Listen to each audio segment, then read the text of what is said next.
Dans l'épisode de Demain nous appartient du mardi 6 juin, Nour, Sahel de Figueiredo, révèle à Judith, Alice Varela, avoir passé la nuit avec Vince, Edouard Colline, avant de lui rapporter tous les détails de leur nuit torride.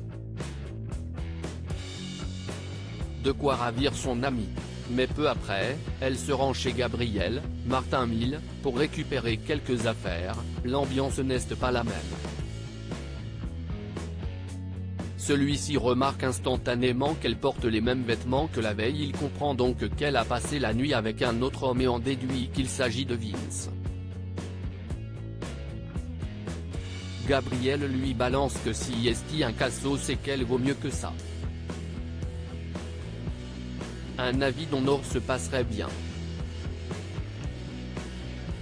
La tension est palpable entre les deux. Plus tard, sans nouvelles de sa sœur, Soraya, Kenza Saïbi Couton, passe à la coloc. Nour n'est pas là mais cette dernière reste papotée avec Gabriel.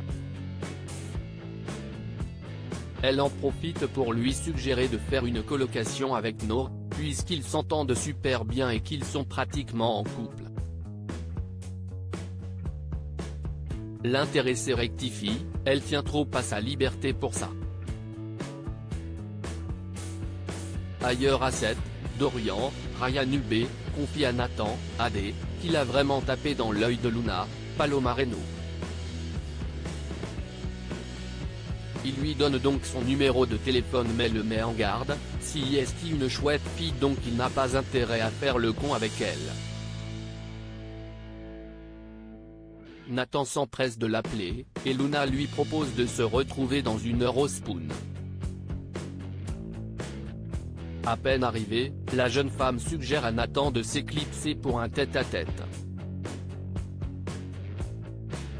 Direction donc l'appartement de Julie, Luno et Ri. Nathan et Launa sont sur le point de s'embrasser quand la sœur de celui-ci déboule. De quoi jeter un froid.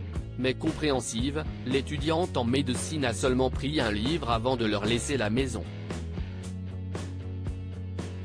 Julie partie, Luna n'a pas perdu une minute de plus avant d'embrasser Nathan. Après avoir passé un moment intime ensemble, celui-ci propose à sa belle d'aller prendre un verre ou de dîner en tête-à-tête mais Luna le réfrène instantanément, c'était juste un one shot.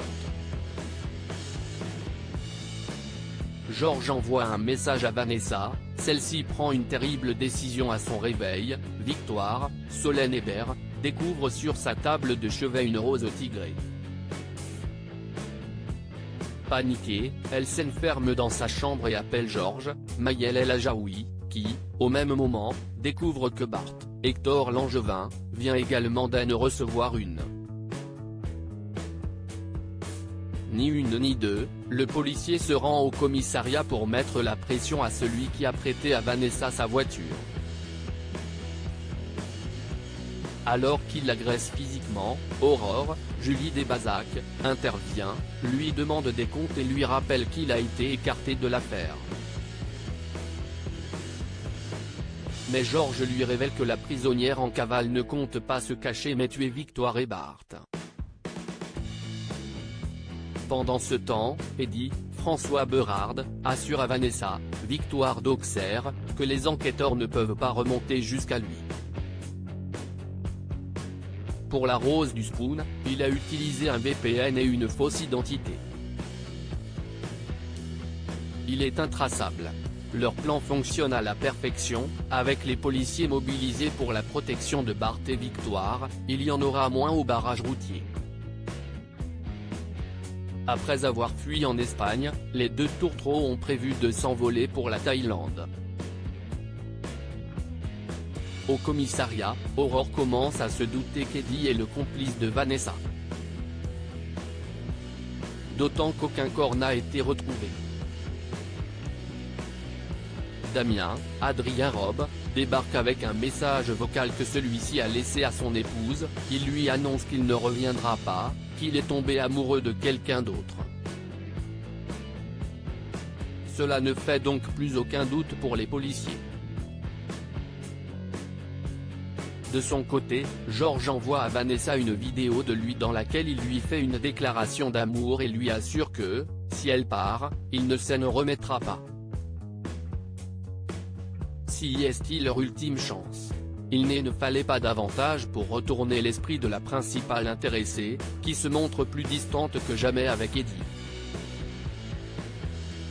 Alors qu'elle finit par lui dire la vérité, Eddie lui rappelle qu'il a tout sacrifié pour elle.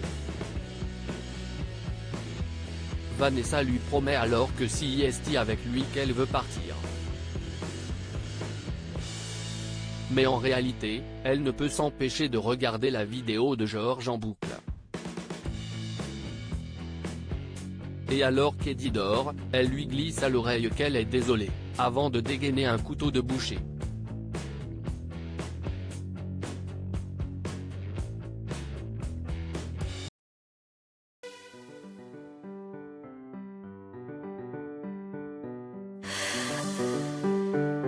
나